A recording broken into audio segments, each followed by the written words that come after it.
Good evening. I'd like to call to order the regular meeting of Newport News School Board for Tuesday, January 16th, 2024. On behalf of the members of the school board and Dr. Mitchell, I welcome each of you present this evening and those who are watching on TV and online. A quorum is present to transact the business of the school division. However, we do look a little lean this evening. We have one member of the school board who wishes to participate in our meeting electronically. As indicated in Board Policy, BEE, electronic participation in meetings from remote location, the board member must make such request, cite the reason for remote attendance, and the board must approve the request by majority vote of the members present. School board member Marvin Harris has made such a request. Mr. Harris. Yes, Madam Chair. Yes. Please share your absence with us. Yes, Madam Chair. I request to participate in this public meeting from my home due to medical. Thank you. So hearing Mr. Harris's request, what is the pleasure of the board? Do I have a motion? So moved. A second. Any discussion? Please call the roll. Alger. 4. Best. 4. Amon. 4. Brown. 4. Searles-Law. 4. Motion carries 5-0. Thank you. So that brings us to 6 members, and now the 7th. Our prayers and thoughts are with Mr. Hunter. He is home recovering from very major surgery, and he asked me to share to make sure that we all remember to get our screenings and our tests that are required of us annually. So our thoughts and prayers are with him, and we look forward to him joining us very, very soon. Okay, we will begin tonight's meeting with the invocation and pledge the flag. Here to do the honors are 2 students from McIntosh Elementary School, Alondra Armstead Curbelo and Christian Badillo. So I'll have the first one come up and do our invocation. Hi. Hi. Share a little bit about yourself, and then you can share your devotion for us. I love to do anything that I have time for. I'm going to have to remember that.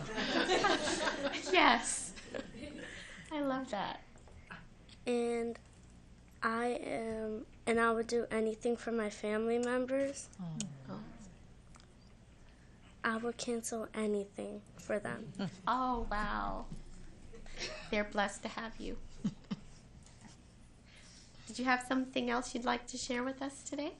No, Okay. Well, thank you for joining us. Your invocation. Good evening, members of the school board and members of the audience. My name is Alondra Armstead Curbelo, and I am Vice President of the Student Council Association at McIntosh Elementary School. Thank you for giving me the opportunity to speak today. I believe that every student deserves a chance to learn and grow in a safe and supportive environment. Let's work together to continue to make Newport News Public School a place where everyone feels included and valued. Thank you. Thank you.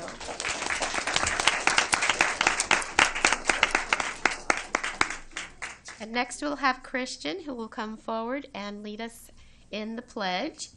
And Christian, if you would tell us a little bit about yourself before you get us started with the pledge. My name is Christian Badillo, and I'm a 5th grade student at McIntosh Elementary School. And my favorite subject is science because I really like archaeology. And that's one of my favorite, one of my careers that I would like to do. Then I would also like to be a basketball star. You can do both. Please stand as we recite the Pledge of Allegiance.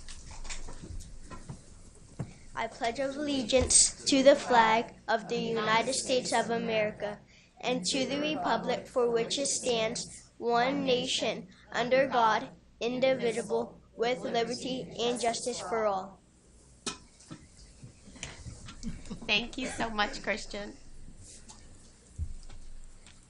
And I'd like to thank the families who have come to support our students from McIntosh. Would you all please stand? Thank you. Thank you for bringing them to share with us today, and it definitely reminds us what we're here for. So thank you. Oh, is the assistant principal here too? I'm sorry I didn't see you. Thanks for being here to support your students. Thank you.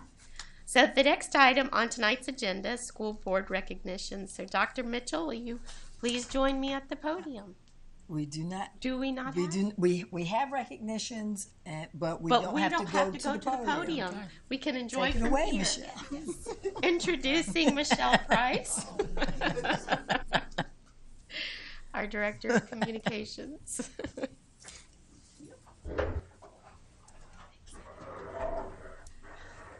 Executive Director. Good evening.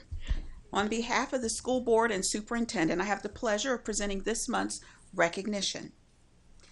Governor Youngkin has proclaimed this week Virginia School Principals Appreciation Week, a well-deserved nod that acknowledges the dedicated work of our school principals and their colleagues across the Commonwealth. His proclamation reads in part, whereas school principals work cooperatively to direct, develop, and inspire all members of the school staff and student body, and to communicate effectively with parents to engage them in the learning process. And whereas principals serve as educational leaders, managing the policies, regulations, and procedures necessary to ensure a safe and effective learning environment for all students in Virginia's public and private schools. And whereas principals and teachers are entrusted with the opportunity and responsibility of guiding, directing, nurturing, mentoring, and imparting knowledge to our children while they're at school. And whereas principals work collaboratively with teachers, staff, students, parents, and the community at large to proactively prepare students to be self-reliant and productive citizens. Whereas Virginia Schools Appreciation Week is an opportunity to recognize the hard work of Virginia school principals and to recognize the importance of school leaders in ensuring that every child has access to a quality education. And it is signed by Governor Glenn Youngkin. Each day in Newport News Public Schools, our principals engage our students, families, and staff to ensure that our students receive high-quality instruction that prepares them to graduate college, career, and citizen ready. This is important hard work. So this evening, we salute and thank our principals and for their commitment to our students' academic and social development.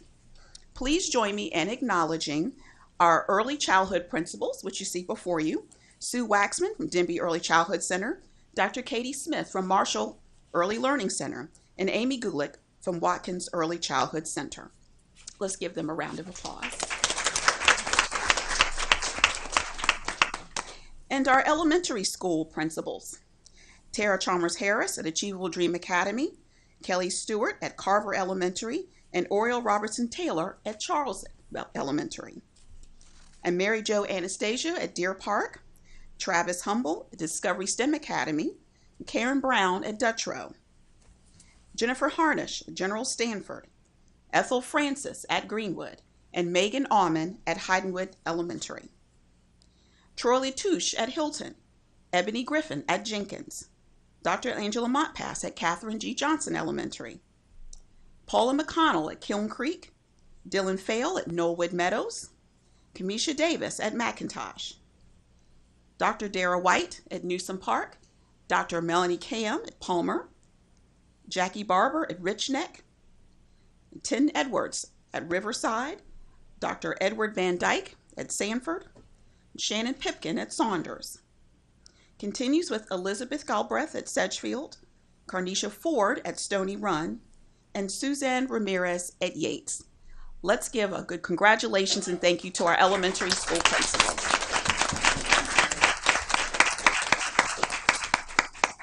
We also extend our thanks and appreciation to our middle school principals, Ramona Brower, who serves as Achievable Dream Middle and High School Principal.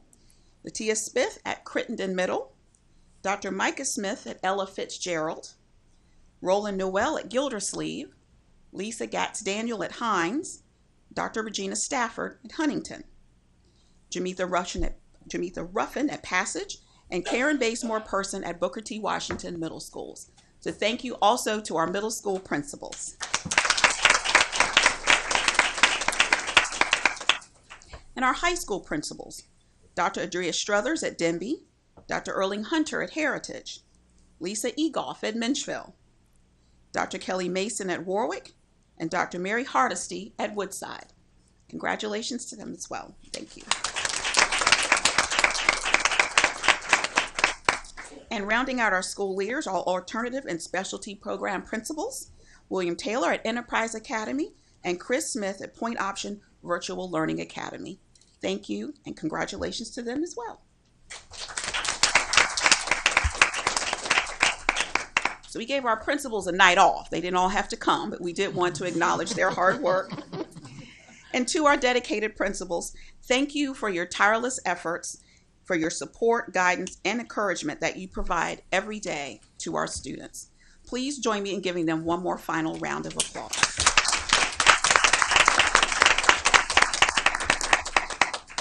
Thank you, and that concludes tonight's recognitions, but we'd like to take a moment, and I'm going to invite our school board chairman, our superintendent, to come down to the podium because we'd like for Alondra and Christian to take a picture before you leave for the evening.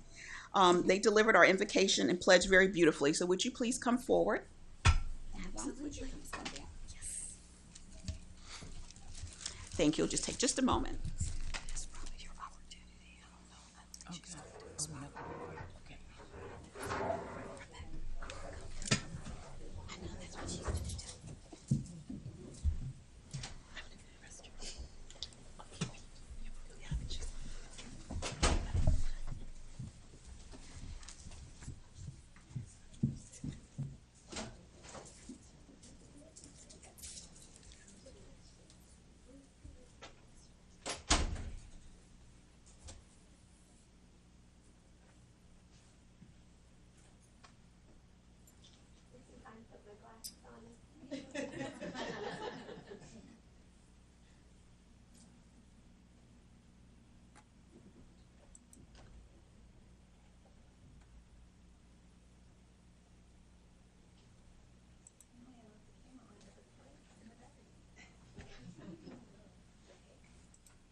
Thank you. Good night. Drive carefully.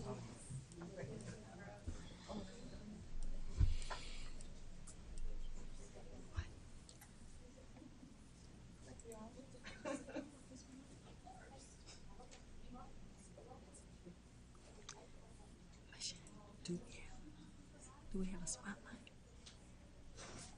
Do we have a, we don't have one, right? That's what I told you.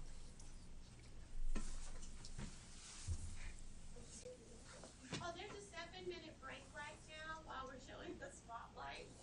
So if you want to breathe or leave.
All right. Well, during our regular meetings, we provide time for the public to address the school board.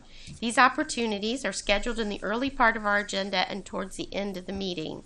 As advertised, citizens may submit comments via email up until 30 minutes prior to our meeting time to be included in the official meeting record. For those of you joining us in person, the board considers this an opportunity to listen to your comments.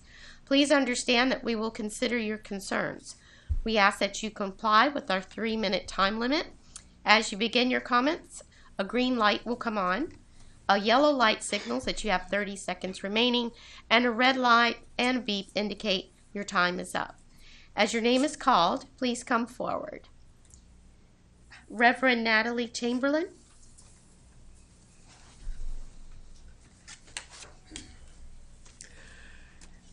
Good evening. I appreciate the opportunity I have to speak here. I'm Reverend Natalie Chamberlain, pastor of Hilton Christian Church, a congregation who welcomes and embraces people of all genders and gender identities. I'm a citizen and a resident of Newport News. I've spoken to you the past 2 months as pastor about the moral and ethical problems with the superintendent's procedures implementing the policy for protecting trans youth. The procedures not only don't protect trans youth, they actually harm them. And as far as I can tell, that's the intent of the policy. I'm here tonight as the parent of a trans child who survived to adulthood against all odds. Maybe my story will soften hearts of those of you who are parents.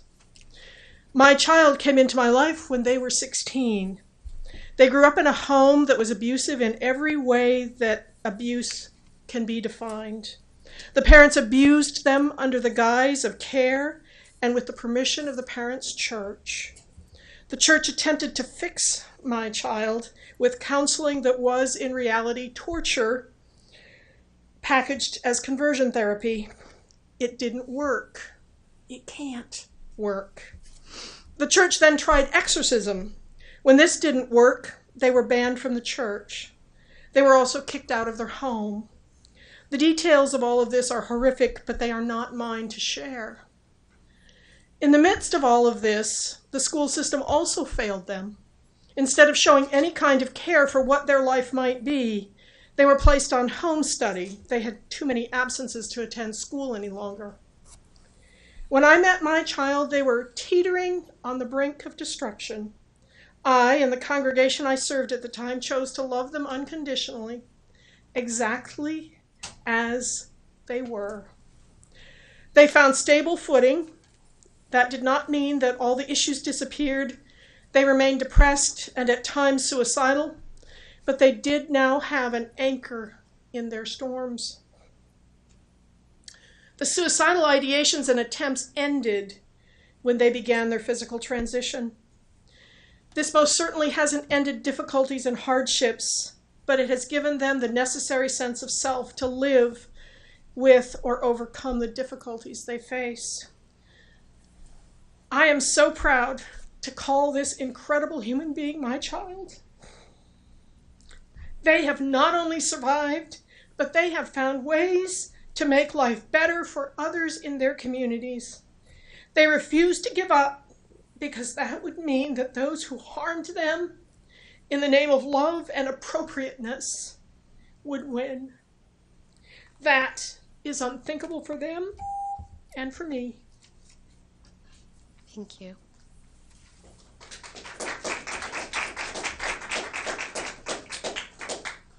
Ash Chagnon. I know I'm butchering that last name, and I think I've done it more than once. Ash, tell me your last name. Well, if you're going to pronounce it the fancy French way, it would be Chagnon. Chagnon. I was going to say that, too. We've pronounced it Chagnon for Chagnon, generations. okay. You're doing no harm, Then I'm trust me. Thank you. All right. Good evening, Dr. Mitchell, members of the board. I'm here tonight to talk about Newport News' new propane bus grants and commend the city for taking steps towards a greener future. Except I'm not really here to talk about that. I'm actually here to talk about Governor Youngkin's transgender policies. Again. But did you feel that? Did you feel that brief spark of hope that we might get to talk about something else tonight? I certainly did, and I certainly wish I could be here to do that. But as I said last month, As long as you allow Governor Youngkin's policies to remain in place, you are failing your students. It has now been 2 months since Dr. Mitchell unilaterally implemented Governor Youngkin's model policies. 2 months of pain and suffering for transgender students.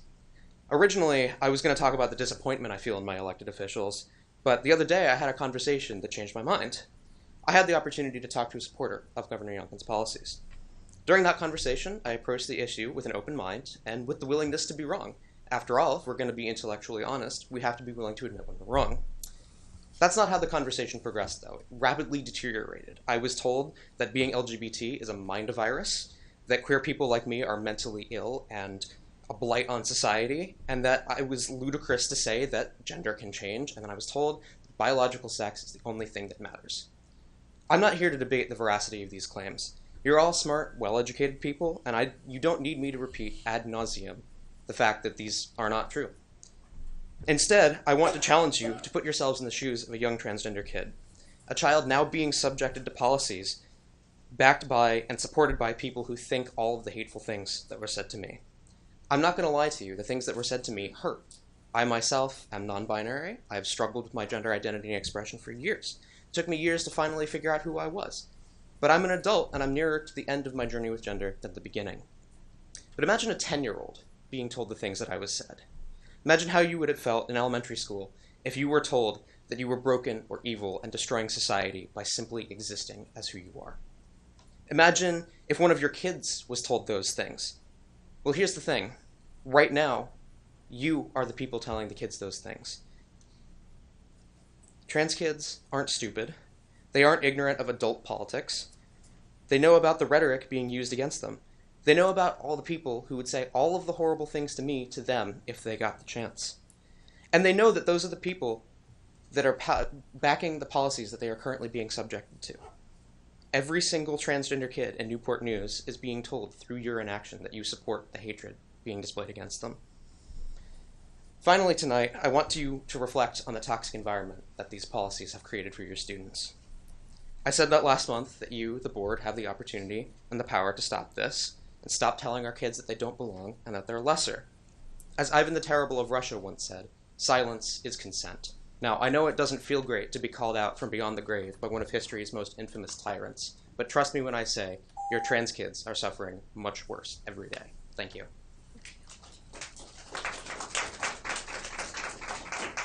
Reverend Michael Burnett.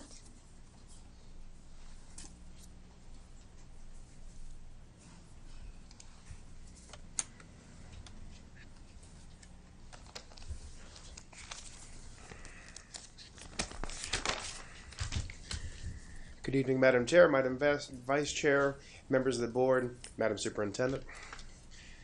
I know we're back here talking about the same issue we've been talking about for several months now. I'd apologize if I felt bad about it, but I'm here, so obviously I don't. And I'm not going to give another echo of another big pathos or ethos argument. I'm not here to make some big, grand ethical point.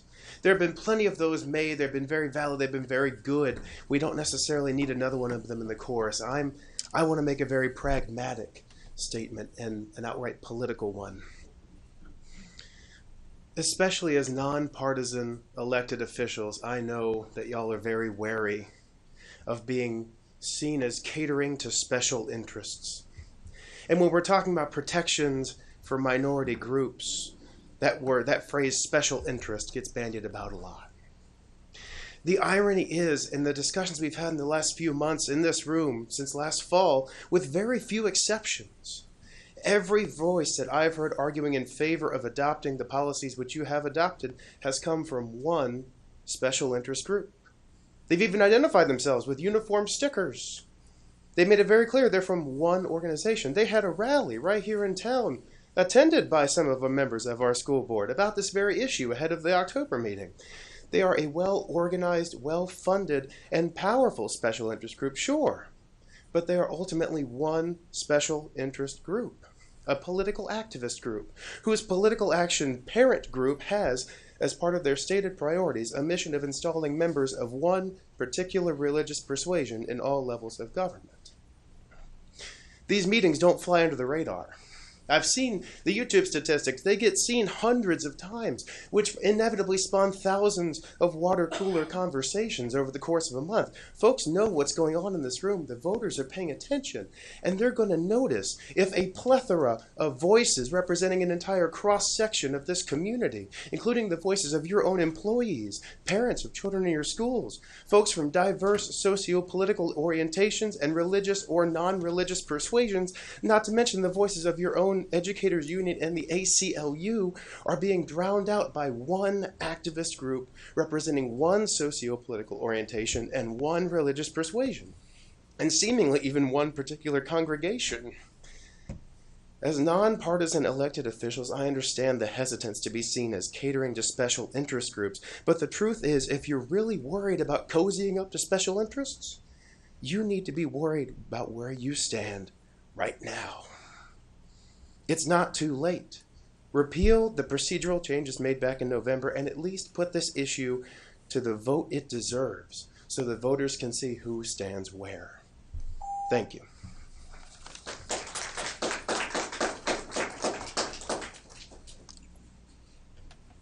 David Bruckman.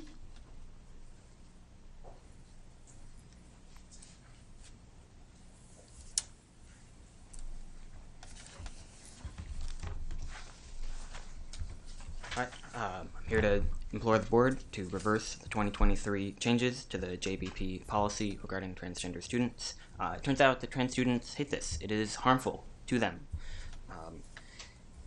If you are motivated only by the state's threat of legal action, ask that at the least you repeal the prohibition on gender-based participation in sports in Section 3EH of the JBP, since the state law you're deferring to in Virginia Code 22.1 explicitly applies to activities and events that do not include athletics. More broadly, children who do not come out to their parents generally have a good reason not to.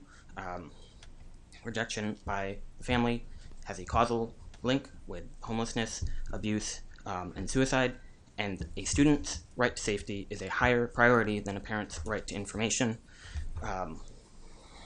The Protect Every Kid lobby, who has successfully agitated for this, is a transparent, all lives matter dismissal of the need to protect people most evidently under attack. In addition to trans students hating this, your constituents hate this, and since its passage without a vote, I have been asking who supported it. Largely not received answers, and from those from whom I've received answers in the negative, I'm still waiting for public action against it. Thank you.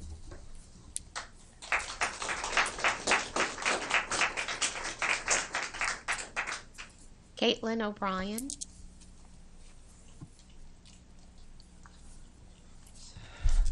This is a letter that I delivered to the board last month from the ACLU. Dear School Board, you are being given this letter because your district adopted the Virginia Department of Education 2023 model policies on ensuring privacy, dignity, and respect for all students and parents in Virginia public schools. School boards have an obligation to comply with various federal and state laws that prohibit discrimination on the basis of gender identity. The 2023 model policies fundamentally conflict with those laws, and their adoption could expose your district to legal liability. School boards should unequivocally express their commitment to prohibiting discrimination against trans non-binary students, and their policies should be consistent with their legal obligations to do so. The Equal Protection Clause of the U.S. Constitution and Title IX of the Education Amendments of 1972, Title IX, both prohibit discrimination against transgender students, which is considered discrimination on the basis of sex. In 2021, the Fourth Circuit Court of Appeals struck down a school board's discriminatory restroom policy and held that Gavin Grimm, a transgender student, must be permitted to use the restroom that aligned with his gender identity. Grimm versus Gloucester County School Board. As amended, the court made clear that there is no evidence upon which school boards can justify discriminatory restroom policies, and that such policies are based on sheer conjecture and abstraction. Further, Title II of the Americans with Disabilities Acts prohibit discrimination and ensure equal opportunities for persons with disabilities in state and local government operations, including public schools. In August 2022, the Fourth Circuit Court of Appeals ruled that gender dysphoria meets the definition of a disability under the Americans with Disabilities Act. Williams versus Kincaid. Many, though not all, transgender people experience gender dysphoria. As a result, schools will often be required to provide accommodations to transgender students in order to provide access to educational and extracurricular programs for those students and avoid discrimination. These accommodations might include use of the student's affirming name and pronouns, access to restrooms and other facilities that align with their gender identity, participation in programs and activities consistent with their gender identity, and confidential access to school counselors, all of which the 2023 model policies functionally dictate withholding from many transgender students. The 2023 model policies contain only vague references to these obligations under federal law and frame them as exceptions to the general policy mandates set out in that document.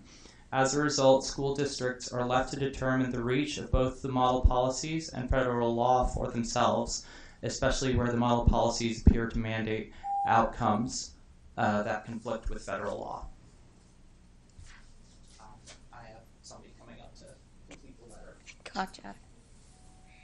Next, we have Mary Voss.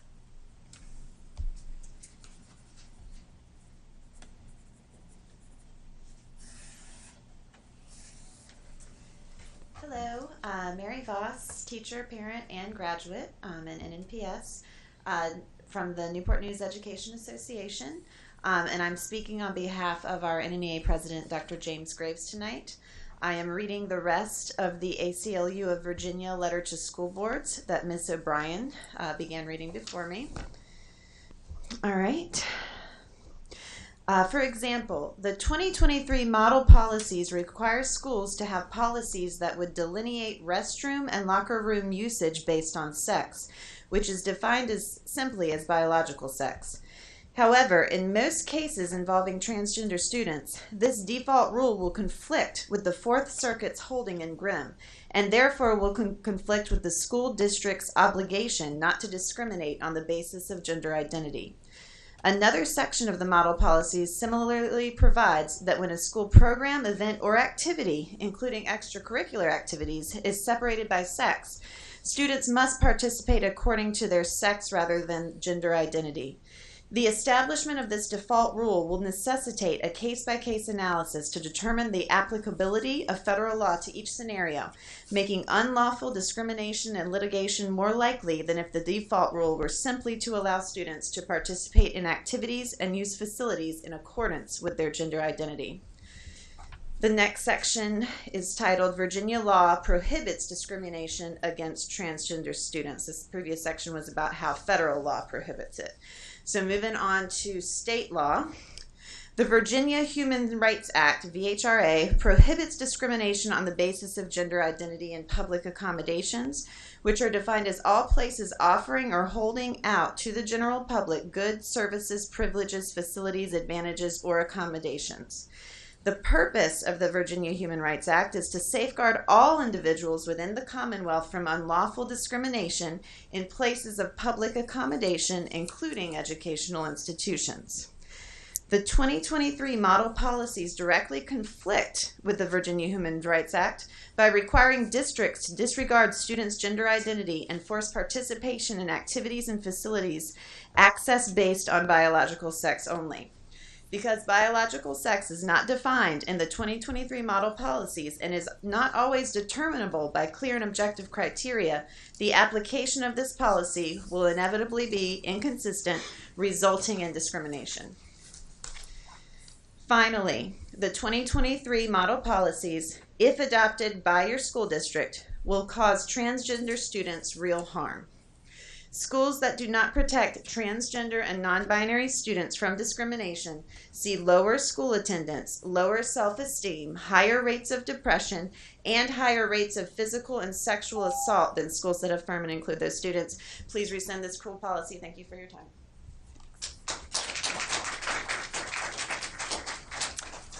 Ron Lee.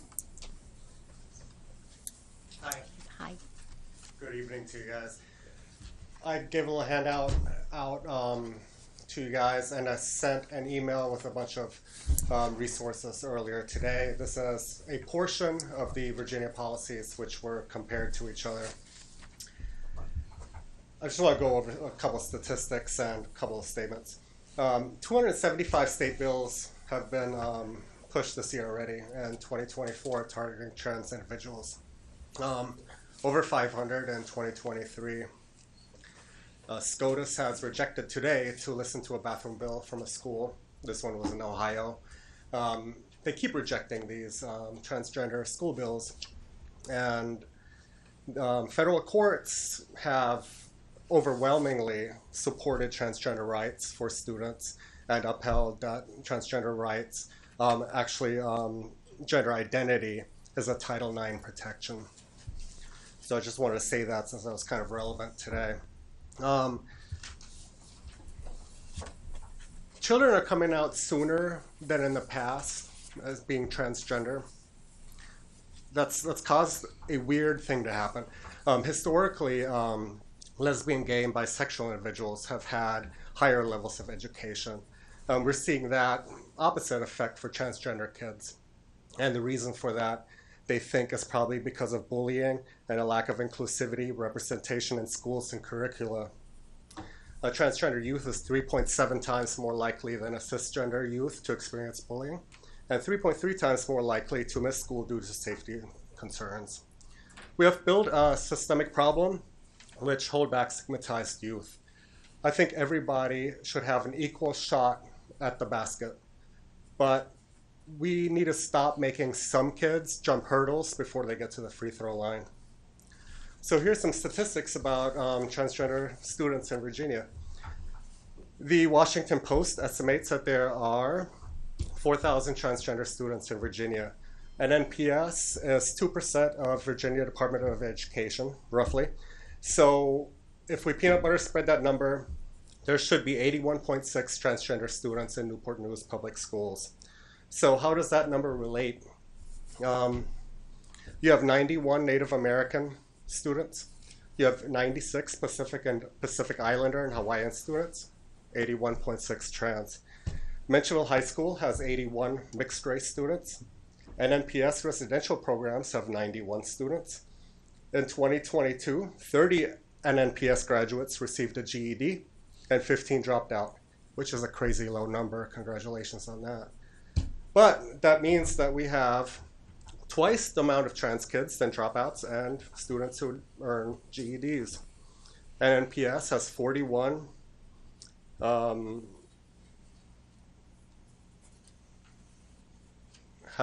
schools. Oh, sorry. Anyway, those are just some statistics I want to throw out there. They're out here. They're not seen. Thank you.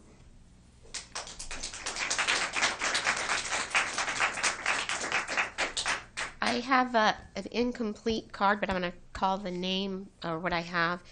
Effie from Norfolk. Effie from Norfolk.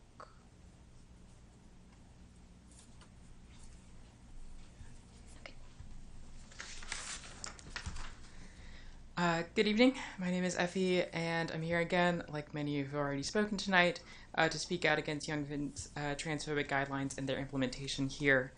To that end, I wanted to read an excerpt from a Texas trans teen's testimony against transphobic policies that were being enacted in their own state, but which I think are certainly relevant here.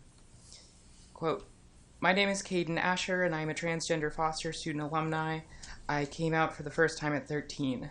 Growing up, I acted the part I was told to. When puberty hit, my body started to change, and I began to hate myself. I could feel that there was something wrong with the way I looked, and that's when I realized I was trans. When I was 15, I met another trans person at my school and decided to finally come out to everyone. When I did, my assistant principal called my father and outed me without my permission.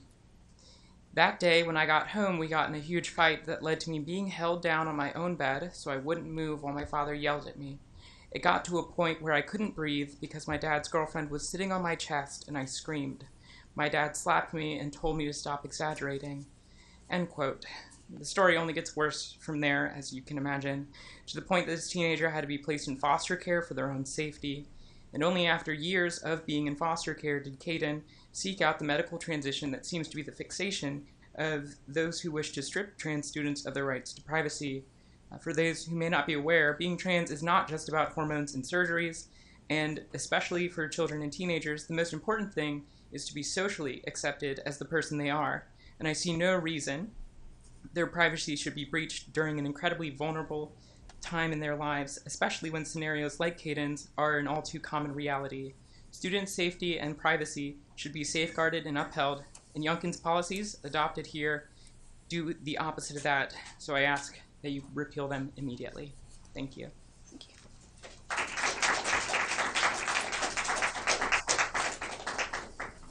So I want to thank everyone who came to speak this evening. We do appreciate your words. We will now move on to Section 3, the consent agenda, which includes 3.01, minutes from the special meeting, December 12, 2023, 3.02, minutes from the regular meeting, December 12, 2023, 3.03, financial reports, including the revenue report for December 2023, the expense report for December 2023, and the child nutrition reports for December 2023. We have 3.04, the personnel report, 3.05, appointment of deputy clerk of the school board, and 3.06, budget transfer. At this time, do I have a motion to approve the consent agenda? Yes, Madam Chair, I move to approve the consent agenda as presented. Second. Thank you. Any discussion at this time? Okay, please call the roll. Mrs. Alger? 4. Mrs. Amen? 4. Dr. Best? 4. Mr. Brown? 4. Mr. Harris? 4. Mrs. Searles Law? 4. Motion carries 6-0. Thank you. That's me. We'll now move on to Section 5, reports and information. We have 5.01, the elementary English K-5 instructional materials. Dr. Mitchell. Thank you very much, Madam Chair. Tonight we have Miss Lori Wall, our Director of Elementary Teaching and Learning. She's going to come before you to share with you the recommended elementary English K-5 instructional materials. Thank you, Ms. Wall. Thank you, Dr. Mitchell. Just make sure this is on. Good evening, Madam Chair Soroslaw, Vice Chair Best, Dr. Mitchell, and members of the board. My name is Lori Wall, Director of Elementary Teaching and Learning, and I'm here this evening to bring forth a recommendation from the Elementary English Textbook Adoption Committee. Last April, we shared with our board that the Adoption Committee had made a recommendation for a new elementary English core program. The Textbook Adoption Committee was formed and included representation from across all schools and K-12 collaborative departments. The committee was comprised of 2 teachers from each grade level, kindergarten through 5th grade, and teachers were selected by their administrators to serve on this committee. Additional members included 2 reading specialists, 2 administrators, an ESL and special education instructional specialist, and the elementary English supervisor. The committee received textbook proposal packages from 9 vendors and reviewed them with a common rubric that evaluated 3 components. Component 1, alignment, Component 2, instructional design and student experience, and Component 3, instructional planning and support. The 3 vendors with the highest scores were selected to give presentations and host a Q&A session for the committee as part of the evaluation process. After these sessions, the committee voted and the 2 vendors with the highest scores were selected to enter the negotiation process. At the conclusion of the negotiation process, the committee deliberated and cast their vote in March of 2023 and determined a recommended vendor for adoption. However, at the same time, the State Board of Education had expanded the Virginia Literacy Act requirement for each local school board to provide a core program of literacy instruction that aligns with the science-based reading research and provides evidence-based literacy instruction from students in kindergarten through grade 3 to students in kindergarten through grade 5. To support the compliance of this requirement, the VLA required the VDOE to recommend instructional programs for approval by the Virginia Board of Education. Therefore, in April 2023, we were unable to bring the recommendation forward because the Virginia Board of Education had not voted on a complete list of materials through grade 5. Just last month, a special Virginia Board of Education meeting was held, and the State Board of Education approved the recommended list of instructional programs, and the program that our committee recommended last April was included on this list. Therefore, this evening I am here to bring forth the recommendation of the English Adoption Committee. The Elementary English Textbook Adoption Committee recommends Benchmark Advance as the core instructional program for grades kindergarten through grade 5. The VDOE released a recommended instructional programs guide that communicates the final results of a multi-phase rigorous review process used to identify the best-in-class K-5 core instructional programs. Benchmark Advance received high ratings across all grade levels. Since our committee began this process over a year ago in August of 2022, we are one of the first divisions in our area to complete the adoption process and make a recommendation.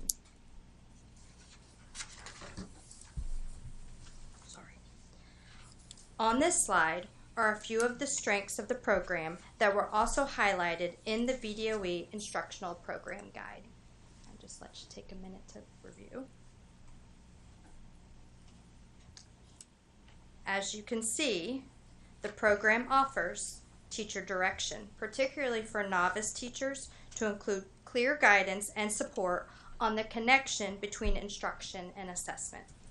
In addition, students have opportunities to engage with text and task that promote knowledge building in the areas of science and social studies. If approved, we will begin implementing the next steps for purchase, training, and curriculum development to prepare for the implementation as expected by the VDOE for the 24-25 school year. Thank you for your time and attention this evening, and at this time, Dr. Rogers and I are available to answer any questions. All right. Questions from the board? Going once? Here, I'll ask a quick question. Yes, go ahead. Thank you. For those that may be watching and may not have the in-depth knowledge, those that have been in education for their careers, could you explain the difference between a core instructional program and a curriculum? Because we saw in the last slide, then we'll be developing a curriculum. So can you kind of share how they integrate with each other? Sure. Take that. We'll tag team. So the difference between a core instructional program and an curriculum are two different things. So the curriculum is the big context that we use to teach from day to day. So a teacher would pull out a curriculum and follow the curriculum. And of course our curriculum is custom, and we use the Virginia Standards of Learning to create the curriculum. An instructional resource supports the curriculum. So what we've put up for adoption is not the curriculum, it's an instructional resource that supports the curriculum that teachers are teaching. Does that help? Sure. Okay. Any other questions? Well, we want to thank you all for your attention to this serious matter for us, because as you can tell, we have been reaching out and letting Dr. Mitchell know we had questions, and you addressed each and every one of them in your presentation, and we do appreciate that. Of course. Thank you. Yes. So now we'll move on to 5.02. We have new and revised policies. Dr. Mitchell. Yes, we do. Ms. Tracy Brooks, a special assistant to the superintendent, is here to present several of the new and revised policies. I know you're quite familiar with Ms. Brooks, as she seems to come every other month, as she is updating some of the policies and bringing us new. Thank you, Ms. Brooks. Thank you. Good evening, Madam Chairman, Madam Vice Chairman, members of the board, and Dr. Mitchell. Of the 25 policies, procedures, and exhibits that the School Division's Policy Committee reviewed, it is a pleasure to share highlights from 9 of the new and revised policies with you this evening. All of the policy-related documents represent the work of the policy committee, which includes 2 school board members, principals, teachers, administrators, and our school board and school division attorneys. We've placed the 9 new and revised policies that I will talk to you about in 3 groups.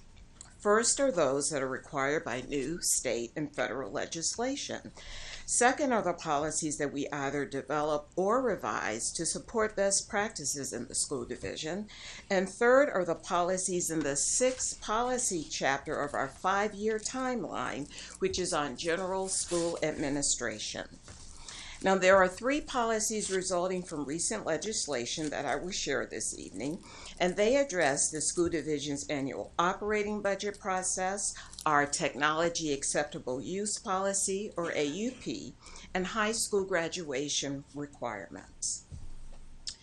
Our first policy addresses the school division's annual operating budget. The Code of Virginia requires school divisions to hold 1 work session and at least 1 public hearing during the budget planning process. The state code changed the requirement to publish notice of the budget public hearing from 10 days in advance of the hearing to 7 days, which is reflected in our policy revision. The next state code change affects our technology acceptable use policy by prohibiting school division students, employees, and contractors from downloading or using any application, including TikTok or WeChat, or accessing any website developed by ByteDance or Tencent Holdings on any device or equipment issued, owned, or leased by the school board, including mobile phones, desktop computers, laptops, tablets, or other devices capable of connecting to the internet. And this policy is a part of the state's effort to promote or to protect organization data and privacy. Now, over the years, the school board has worked to ensure that students transferring into our schools from other states are evaluated to determine the number of standard and verified credits earned to enable them to graduate on time. A new federal law weighs specific courses required for graduation for children of certain federal employees if similar coursework was completed satisfactorily in the student's former school division. So under the new law, the superintendent may accept exit or end of course exams required for graduation from the student's former state or nationally normed reference achievement test in lieu of Virginia tests. So we've added these requirements to our current graduation policy. Now, next, I'd like to highlight 3 policies that support best practices in the school division. First are revisions that we are proposing to our current student and staff wellness policy, followed by 2 new policies, one that addresses student participation in commencement ceremonies, and another on voter registration opportunities for our high school students. We revised the student and staff wellness policy to better align it with federal requirements for participating in national school lunch, breakfast, and summer feeding programs, and with our current school division best practices. These include the designation of a wellness lead at each school and workplace to provide programs that promote healthy eating and physical activities for students and staff, and providing guidance on school-sponsored fundraisers, nutrition awareness, physical activities, and environmentally friendly practices such as using locally grown foods and developing school gardens. And in complying with federal law, the revised policy also requires the school division to evaluate the implementation of the wellness policy at least once every 3 years. Now, next is a new policy that addresses participation in commencement ceremonies, and we all look forward to recognizing the achievement of our high school students. The policy states that participating in commencement is a separate process from graduating, and that students who have completed all of their diploma requirements must then be deemed eligible to participate in their commencement ceremonies. Now, under the eligibility process, students who have satisfactorily satisfactorily met the school division's requirements to earn a high school diploma, but have been charged or found guilty of an offense under Virginia law requiring them to attend an alternative education program, may participate in commencement only if the student is found not guilty and the charges are dismissed.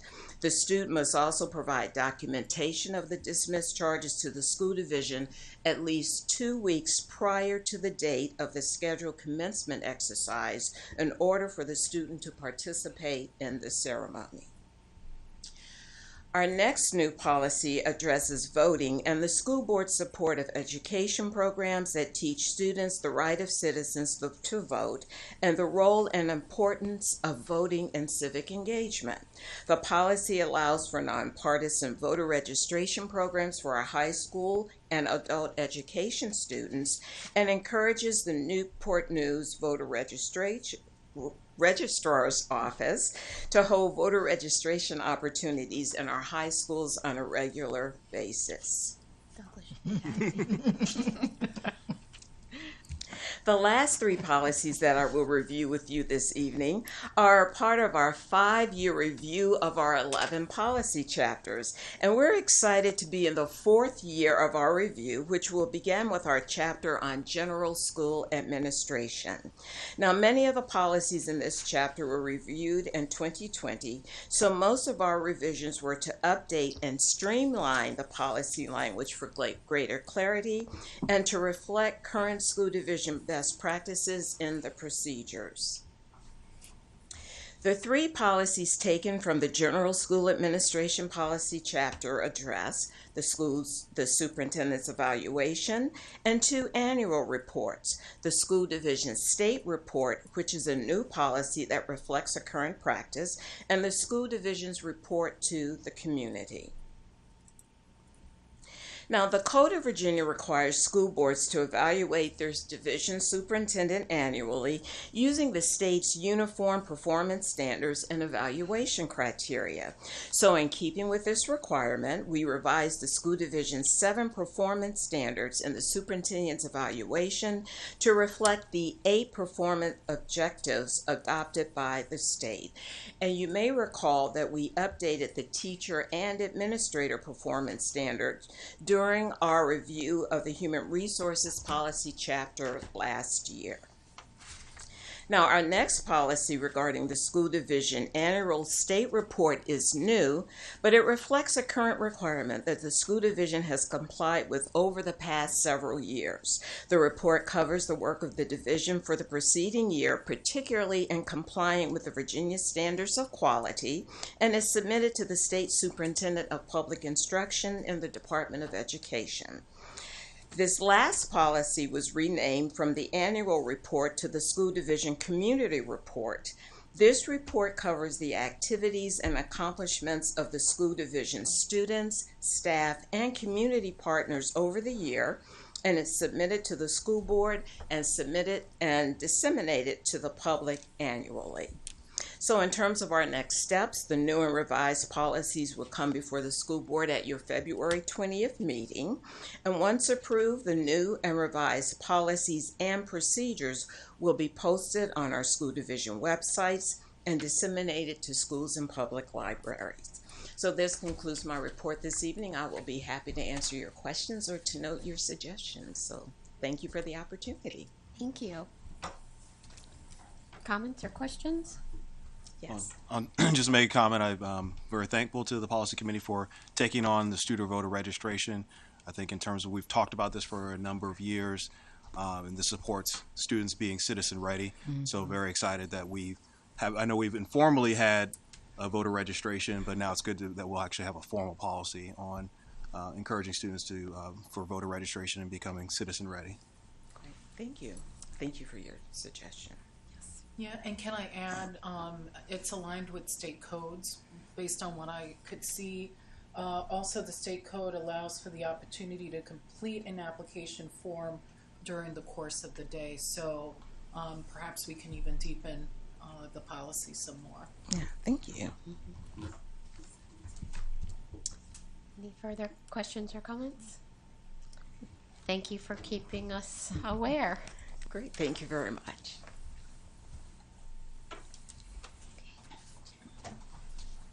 We are at 3.03. Attendance report, 3.04. Membership report, 3.05. Construction report. Board members, you have received a copy of this report. Are there any questions? Hearing none, we'll move on to item 5.06, comments by the superintendent. Dr. Mitchell. Thank you, Madam Chair. The National Archery in the Schools Regional Tournament was held on January the 6th at Achievable Dream Middle and High School, and teams from Rich Neck Elementary, Ella Fitzgerald Middle, and Menchville High earned first place in their divisions and are advancing to the state tournament in March. So congratulations to our regional archery champions. It's important to note that more than 200 students from 10 of our schools participated in this regional tournament.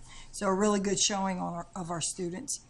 As part of its ongoing outreach, our Health and Physical Education Department is hosting a webinar for parents and guardians on the dangers of vaping. This is tomorrow, January 17th, from 6 to 7 p.m.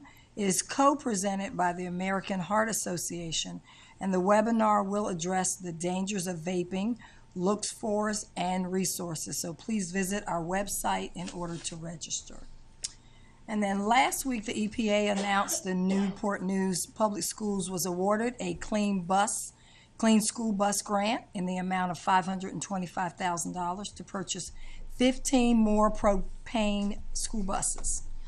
So in the past 7 years, Newport News Public Schools has been replacing diesel-fueled buses with propane buses.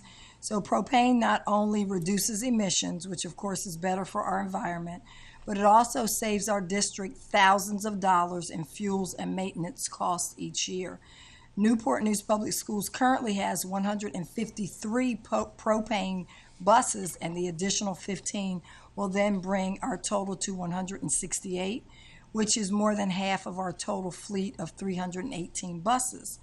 So a total of 67 applicants across the country will receive a share of the nearly $1 billion awarded towards the Clean School Bus Program grants competition, and we are just really proud to be one of them. And of course, earlier today, we've referenced the recognition portion of our agenda. This week is School Principals Appreciation Week.